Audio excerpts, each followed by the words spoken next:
Alright YouTube, I'm back again. I'm Gareth Beavis and I'm here in the Tech Radar offices checking out yet another phone. It's the Sony Xperia Z5 Premium, the world's first 4K screen in a phone. That's right, it's a 4K screen, that's Ultra HD, the thing in the big TVs you're thinking of buying this Christmas in a phone.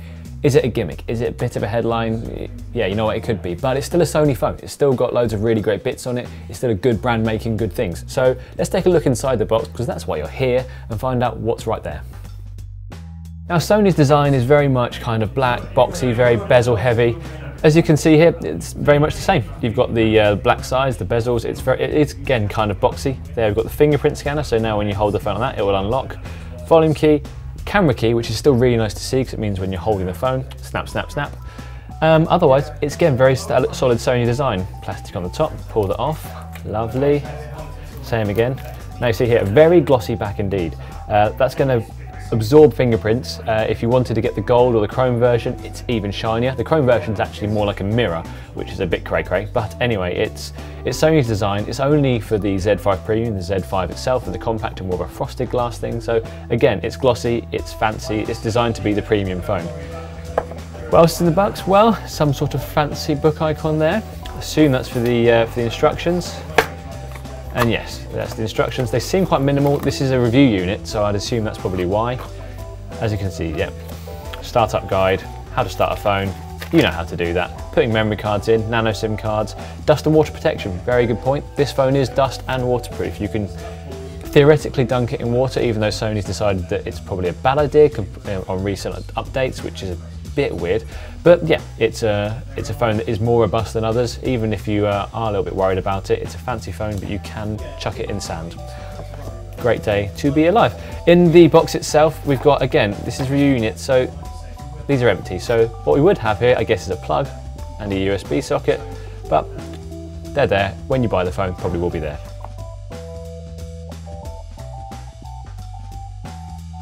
So here's the Z5 Premium out of the box. Now it's dead, it hasn't been turned on yet, so let's give it a go. Hitting the power button, and we're buzzed into life. With the Xperia Z5 Premium, let's just talk through a few of the specs.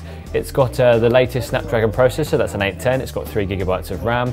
Again, that 4K screen, got Sony Bravo technology, a little bit of X-Reality in there as well to help improve the way it looks. In terms of Android, it's still 5.1, not Android Marshmallow yet, so it's starting with a slightly older version of Google's operating system. But that's perfectly fine for now. We're looking forward to the 6 upgrade, which should happen pretty soon. Right, we're into the Z5 Premium itself properly. Now unlock it with a quick swipe. And we're into the main Sony interface. As you can see here, it's fairly standard. It's what Sony does with its phones. The icons themselves, rounded. This is the main sort of interface that you get normally, and that's been the same since the Xperia Z 3 or 4 years ago now, maybe 3 years ago. Sony hasn't changed its overlay that much, and to some people that's a little bit boring. I mean, yeah, it's Android and it's fine, and it's quick as well, which is really good, but apart from the notification shade, you're not really getting stock Android, which some people really like. So let's look at the phone itself. On the side here, we've got the fingerprint scanner. Now that's a nice touch. If you hold your finger there, it unlocks the phone really easily, really quickly, and it's in the right place for it, really. You know, I haven't set it up right now, but if that was the case, I'll be straight into this phone. Got the volume rocker there and the camera button. Now this is a really important part because you hold that down and straight away you're into the camera. Now the camera itself is a 23 megapixel option, which is really, really good considering that that's a very high resolution sensor and apparently can still do really good low light photos. If we look at the rest of the phone, the back itself, again, look, we're already getting some loads of fingerprints just by holding it. It's a bit glossy, it's a bit of a fingerprint magnet, but it's kind of the look of this phone. It's kind of the aesthetic that Sony's going for. So if you like fingerprints, if you want to get caught for a crime with CSI, that's the way to do it.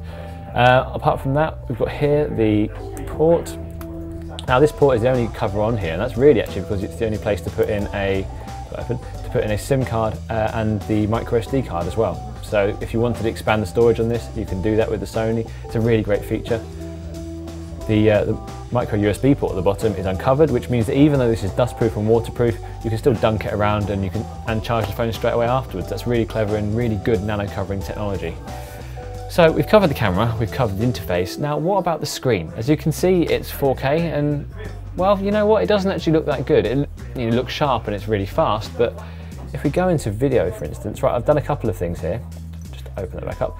Now, the first thing I've done is downloaded a thing called Honeybees. It's a UHD sample, 4K sample, and as you can see here, yeah, I mean, you might not be able to see on the camera itself, but it's not that impressive. It looks sharp, but it doesn't look next-gen sharp, if you know what I mean. It doesn't look amazing.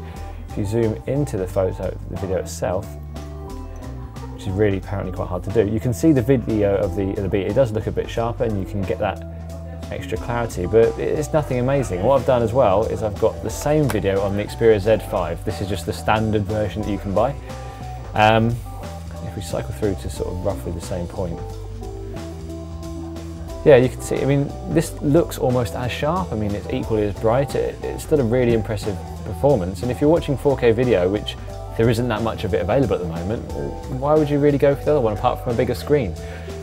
Then again, I suppose it's not that much more expensive, so is the Z5 Premium really worth it? I mean, it's got a good camera, it's got a good screen, it's not next gen, and it's not that expensive. So if you want a phablet of a Sony phone, I think this is the one for you, but we're going to give it a good full review and find out exactly what it's all about, which we're really looking forward to doing because this is something different and we like different. So YouTube, come back, have a look at our full review in a few days' time, and we'll see you then.